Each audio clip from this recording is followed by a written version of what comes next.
Hi hello ಎಲ್ಲರಿಗೂ ನಮಸ್ಕಾರ. ನಾನು ಬಂದಿರೋದು ಅಫ್ಜಲ್ಪುರ ತಾಲೂಕಿನಲ್ಲಿರೋ ಮಣೂರು ಯಲ್ಲಮ್ಮ ದೇವಿಯ ದರ್ಶನಕ್ಕೆ. ಅದೆಲ್ಲ ದೇವಸ್ಥಾನ ತುಂಬ ಚೆನ್ನಾಗಿದೆ. ಓಪನಿಂಗ್ನ ಭೀಮಾ ನದಿ ತುಂಬಿ ಹರಿಯುವ ವೇಳೆಯಲ್ಲಿ ದೇವಸ್ಥಾನ ಪೂರ ನೀರಲ್ಲಿತ್ತು. ಈಗ ಓಪನ್ ಆಗಿದೆ. ಎಲ್ಲ ಸುತ್ತಮುತ್ತಲೆಲ್ಲ ಭೀಮಾ ನದಿ ಹರಿಯುತ್ತೆ. ಅದರ ನಡುವಿನಲ್ಲಿ ಒಂದು ದೇವಸ್ಥಾನ ಇದೆ.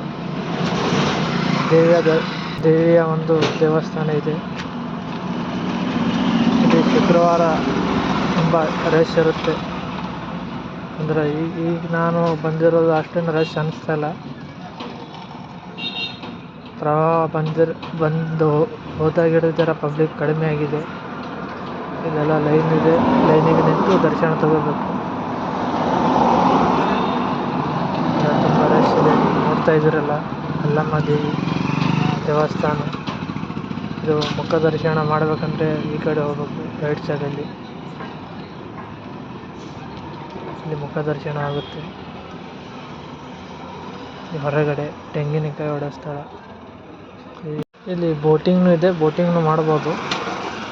ಸುತ್ತಾಡ್ಸ್ಕೊಂಡು ಬರುತ್ತೆ ದೇವಸ್ಥಾನ ಹತ್ತಿರ.